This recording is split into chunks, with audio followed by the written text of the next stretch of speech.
கடலூரில் மரம் நடும் போராட்டத்திற்கு அனுமதி மறுக்கப்பட்டதாக கூறி மார்க்சிஸ்ட் கம்யூனிஸ்ட் கட்சியின் மாநில செயலாளர் சண்முகம் உள்ளிட்டோர் போராட்டத்தில் ஈடுபட்டு வருகின்றனர். அந்த காட்சிகளை பார்க்கலாம்.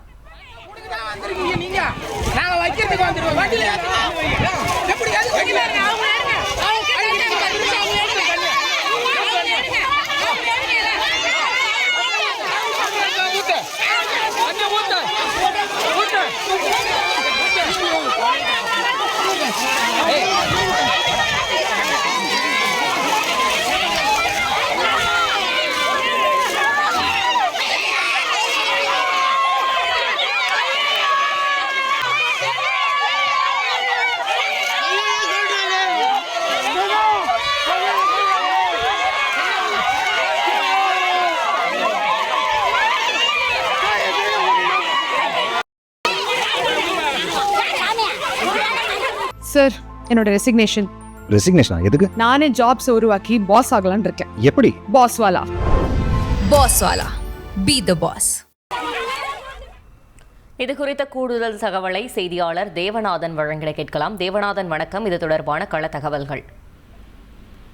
கடலூர் அருகே உள்ள மலையடிக்குப்பம் கிராமத்துல சுமார் 140 ஏக்கர் நிலம் அரசுக்கு சொந்தமான நிலமாக இருந்தது. இதனை அப்பகுதியில் உள்ள விவசாயிகள் முந்திரி மரங்களை நட்டு பல ஆண்டுகளாக அப்பகுதியில் விவசாயத்தை மேற்கொண்டு வந்தனர்.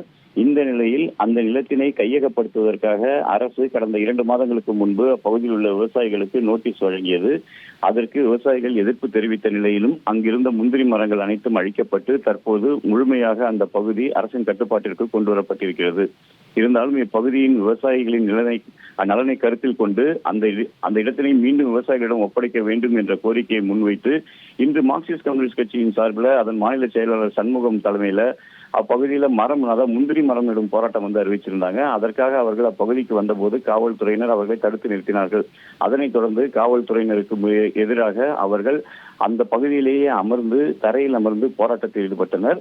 அந்த போராட்டத்தை தொடர்ந்து பார்த்தோம் அப்படின்னா அப்பகுதியில் இருந்த பெண்கள் திடீரென அந்த ஆக்கிரமிப்பு செய்யப்பட்ட பகுதியில மீண்டும் சென்று மரக்கன்றுகளை நடத் துவங்கினார்கள். இதனை போலீசார் தடுத்த போது அப்பகுதியில் தள்ளுமுள்ளு ஏற்பட்டது. அதில் மூதாட்டி ஒருவர் மயக்கமடைந்தார்.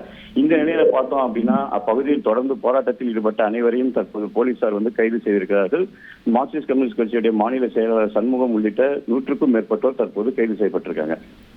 தகவல்களுக்கு நன்றி தேவநாதன்.